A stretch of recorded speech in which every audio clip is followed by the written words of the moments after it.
So should you trade with prop firms going on in 2024? I'm getting hundreds of DMs, comments on my social media posts of people basically worried about trading with prop firms. And this is obviously understandable. For a lot of people that are getting into trading with prop firms, it is a large chunk of their disposable income to spend on challenges. And if you have the uncertainty of, is this firm even going to pay me? Is this firm even going to be around in a month's time? This can definitely worry a lot of people, and they will become very skeptical about spending money on prop firms. So in this video, I'm going to give you some of my thoughts about what's going on with prop firms at the moment, how I would actually attack them, how I would approach my trading differently maybe than I would a year ago trading with these firms, and just a little bit of insight of what I'm personally doing at the moment. And it hasn't really come at a good time, because if you've seen the last few videos on my channel, I have started a prop firm series. The aim of the series is to make over $100,000 in prop firm payouts, all filmed, live, recorded, everything, documenting how much I spent on challenge fees, everything like that, live trading, passing, and getting payouts. And on this series, I'm up, I think, like 14% of the way towards the 100K, which is a very, very good start within the first couple of episodes. I have had some issues because one of the prop firms I'm actually using has frozen the services for a week, or apparently for a week. And I can't process the payout, which means I can't access the funded account. I can't show the payout process, which means I can't continue the series trading with that account, which is very, very annoying. So it has affected me also. And I am waiting for money to be paid out from one of these firms. There are things going on with MetaQuote's licenses. There are things going on with alleged fraud of tech companies. There's obviously what happened with my Forex funds with the whole lawsuit with whatever they were doing. And it just doesn't really look good for people maybe getting into trading who haven't experienced the past few years of actually trading with prop firms, and that aren't really clued up with how trading actually works with regulation and, you know, broker licenses and everything like this. What you'll see soon, and what you've actually seen previously with the likes of FTMO, and I know there are some new prop firms which actually don't accept US clients. A lot of people won't like this, because I know there's a large percentage of people even watching my videos that are from the US, and they won't be able to access these prop firms. So it's very annoying, but in this video, what I'm going to do is go over the pros and cons of using prop firms and personal accounts. So before we actually get into the points, if you do not have a personal trading account, a live account under your own name with 100% of your own funds, you need to do so. Before you even go about trading with prop firms, you should have a personal account set up with your funds in it. And we're going to start off talking about the benefits of using a personal account. Like I just said, 100% of the money is yours, and this also means you can withdraw 100% of the money in the account at any time. So let's say you make 10%, that profit is 100% yours. You don't have to wait for a payout split. You don't have to wait 14 days or even 30 days in some instances for a payout, which then you will only receive 80-90% of the profit which you've actually made on the account. With a personal account, you keep 100%. It's as simple as that.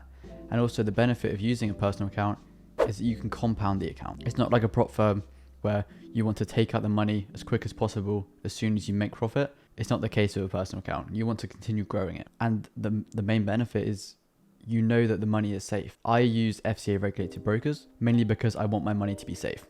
I don't want to be unsure whether the payout is actually going to be processed or the withdrawal is actually going to go through and hit my bank. I don't want to have these worries. So by using an FCA regulated broker, obviously there are some downsides, but keeping your money safe and preserving your capital is obviously always the number one goal in trading. So that is kind of what I'm doing with trading with these regulated brokers. You should always trade with regulated brokers. And by using a personal account, you can actually build up a track record. Maybe you want to take it to investors, or you just want to show that you are profitable, even to yourself. You can look back, okay, 6 months ago, how was I performing? The last year, how have I done? Am I increasing my strike rate? Am I increasing my average risk to reward? How am I doing? And the best way to actually track this is by trading one account for a long period of time. I'd say the main benefit of actually trading a personal account is you don't have set rules. With funded accounts, you're going to have rules, and they might not fit your trading style. You could be one of the best traders in the world. Trading with prop firm rules, you might have to adjust the way you trade. And if you're adjusting the way that you trade when how you're trading already is fully profitable, then this can result in results that don't match your backtesting, that don't match your live trading. That's why I love to trade personal accounts. You can have 15% drawdown on a prop firm that's blown. You've lost the account, you have to restart. On a personal account, 15% drawdown, you can get out of that. It might take you a couple of months, but you can get out of 15% drawdown. You might have 4 months where you just lose in a row. It doesn't matter because you don't have rules, you don't have a drawdown limit, you don't have a max daily loss. You can just trade that account back up slowly and get back into profit. And that's completely fine. And you know, people often see it as, oh, this person failed a funded account, this person blew a challenge. But you've got to think, in your trading journey, let's say you have a personal account, you have a track record. Your equity curve isn't just going to be perfect. It's not going to be win, win, win, win, win. If it was like that, then you could just literally rinse the markets and make as much money as possible. But it's going to have losses. You're going to have losing streaks in your trading. And with a personal account, like I just mentioned, this doesn't matter because you're looking at the bigger picture. Whereas with a prop firm, it only really matters how you're performing from the day you start that challenge or from the day you start that funded account. You might go straight into drawdown. You might have 5 months of profitability and you think, okay, it's perfect. Time to take a challenge, time to trade a funded account. And you purchase a funded account and on your equity curve, you've had the profit and all of a sudden you buy the challenge and you hit a losing streak. This might not even be because you bought a challenge. A lot of people think, oh, it's convenient that I bought a challenge and I go into a losing streak, or they blame it on their psychology. But it might just be that you're going to hit a losing streak anyway. Strategies don't work 100% of the time, so you're going to lose some of the time. And let's say in this losing streak, you blow the daily loss. A lot of people will now be disheartened because they've had all this profit, and as soon as they start and decide to trade with funded accounts, they actually blow it because they hit the daily loss or they hit the overall loss. This is obviously understandable, and even the best traders will blow funded accounts. Even the best traders will fail challenges. It's as simple as that, because if you lose as a trader, which you all will do, then there is a possibility that you can hit a losing streak at the start of that challenge. So moving on to the cons of actually trading with a personal account, and the main one is it's very hard to scale your capital. If you are looking to start trading and you're looking to just grow your personal account, this is going to take a hell of a long time. The main reason why people actually go with prop firms is because you have access to larger capital for a very, very small fee. With a personal account, let's say you start with £10,000, for example, which again it's a large amount of money. And some prop firm accounts are even £10,000. You're not going to be able to scale it as quick as you would be if you were using prop firms to actually make the same amount of returns. So to make £10,000 profit, you'd have to double your account. So you'd have to make 100% on your account. And how long would this actually take you? Maybe it'd take you 2 years or 3 years. So after 2 or 3 years, this is obviously not including the compound effect, then you'll be at £20,000 in the account. It's taking you 2 or 3 years to make 10K. Whereas if you put £500 into a prop firm and you make 10% profit, people can do in a couple of months. Some people do it in 1 month, and then you made 10K. It's as simple as that. So that is one con of actually trading with a personal account. It's very hard to scale and grow your capital solely from trading in that account. And also, if you are using FCA regulated brokers, you will have access to lower leverage in comparison to with prop firms or with unregulated brokers. So I personally use a 1 to 30 leverage on my accounts, and I feel like it's fine, but a lot of people, they for some reason they don't really like trading with lower leverage. It just is a big sign that you are over leveraging, and it shows that you're not risking the right amount for your account size. But again, it kind of is a con because you'll have access to less money, I guess. And the last negative for trading a personal account is you're liable for all the losses. Firstly, in a funded account, you're not liable for any losses because it's not real money, it's just demo money, unless you're A-booked, I guess, but you're still trading a demo account. Whereas in a personal account, if you make a loss, if you lose 10%, that's your money that you've lost. And I guess this is trading, no risk, no reward, but that's why people probably lean towards trading with prop firms, because if they lose 30%, it doesn't matter, because they just restart the challenge again, another £500, another £1,000, and they're back into trading again, starting from zero. You can't do that with a personal account unless you have unlimited funds to just keep depositing every single time. So now we're going to look at the benefits of trading with a funded account, and there are quite a few. We're going to start with the insane return on investment that you actually get if you're comparing your challenge fee to the payouts that you can actually receive. Once you've actually received your refund after the first payout, the account is completely risk-free. So if you lose 10%, you blow the account, it doesn't matter, you've made profit. If you make 30% and you get a 30% payout, you get the payout, you start again from zero on the account, and you can just do the same over and over and over again. If you don't get a payout and you lose the account, obviously the ROI isn't great, but, and this is actually something I talked about on Twitter recently, and some people agreed, some people disagreed, but I feel like you don't have to pass every single time with these prop firms. Let's say, for example, you are buying a $100,000 account. This costs around $450 or $500, for example. Let's just call it $500. If you fail 5 times, the total expenditure is $2,500. Obviously, it's a decent amount of money. But let's say on the 6th time, you pass and then you get a payout of, let's say 5%. That's $5,000. Obviously, you're going to have a profit split. So let's say you get 80%, which still means you're left with $4,000. And you obviously get your refund, so that kind of cancels out. So you spend 2.5, you get 1 payout, and you're in profit $1,500. Is you still have the account after that profit split to trade again, and maybe you'll get another 5% payout.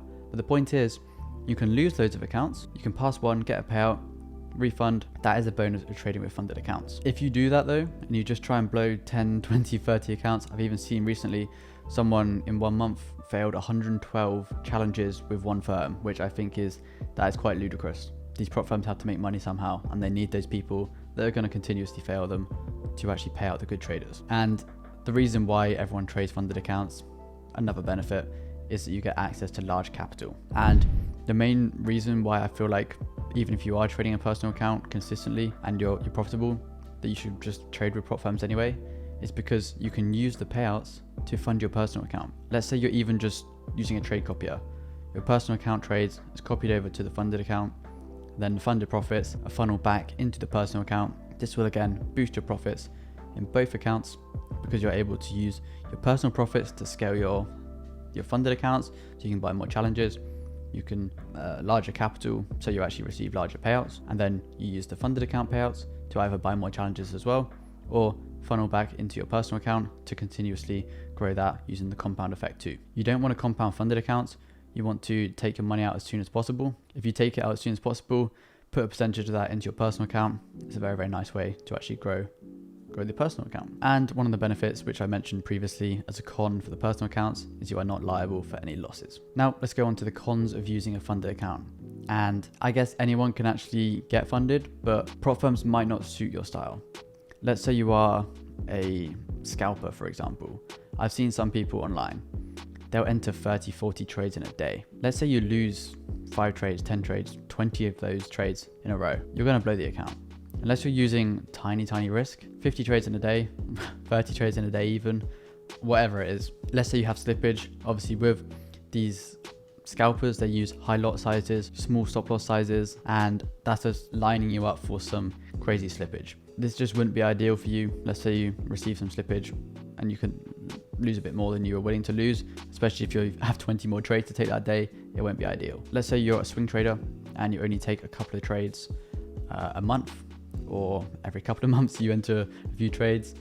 It will take you a while to actually pass these challenges because you might not make the amount needed. And I feel like it's only really worth it if it's not taking up loads of your time. So let's say you're trading a personal account, it's copied over, then that's completely fine because it's just in the background and you're not delaying any other profits just to trade this account. That's completely fine. Another con is there are set withdrawal times.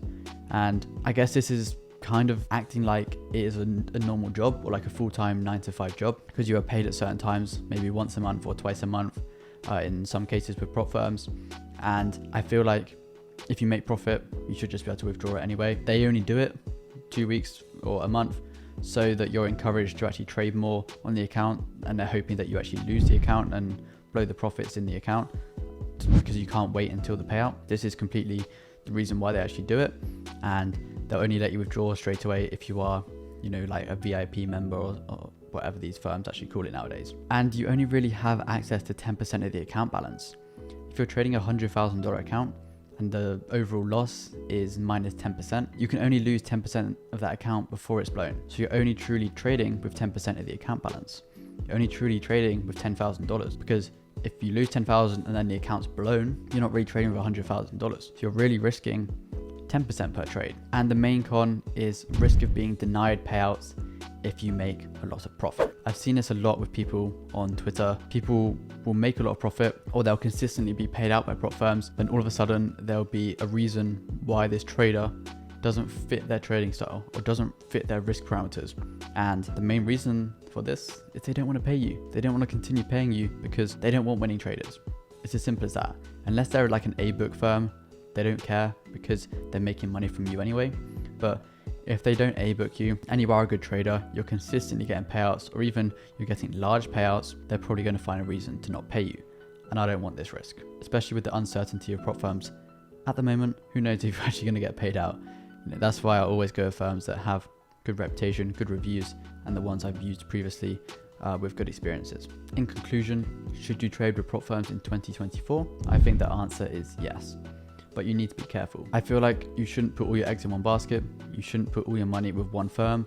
You shouldn't have all your accounts with one firm. You should diversify your prop firm portfolio, so to speak. Maybe you have 100k of one firm, 100k of another firm, 200k of one firm, but don't have everything with one firm. This is not what I would recommend. If that firm goes bust, if that firm gets licensing issues, tech issues like we've seen recently, then you'll just have no trading account, and all the profits which you're actually planning on making is completely out the window. So split up your prop firms just in case one goes down or another one goes down. You still have money to actually trade with. And the most important takeaway from this video that I feel like you guys should actually have is you need to be trading a personal account alongside your prop firms at all times. I feel like a lot of people trade prop firms better and they'll unconsciously take better trades because they're trading a demo account. There's no real money on the line. So to still get in that mindset of I'm trading live funds, I'm trading money I've worked hard to earn, you need to be trading a personal account alongside. Even if it's not your main focus, you can still trade it alongside just so you build up the emotions of trading with live money, and you are going to be more selective with the trades you're actually taking. If you do leverage prop firms properly, the amount of money you can make is limitless. There's literally unlimited amount of money you can make from these prop firms. So definitely trade them properly, do your own research before you actually spend money on a challenge, and I hope to see some of you succeeding with some large prop firm payouts very, very soon. And I'll catch you guys in the next video.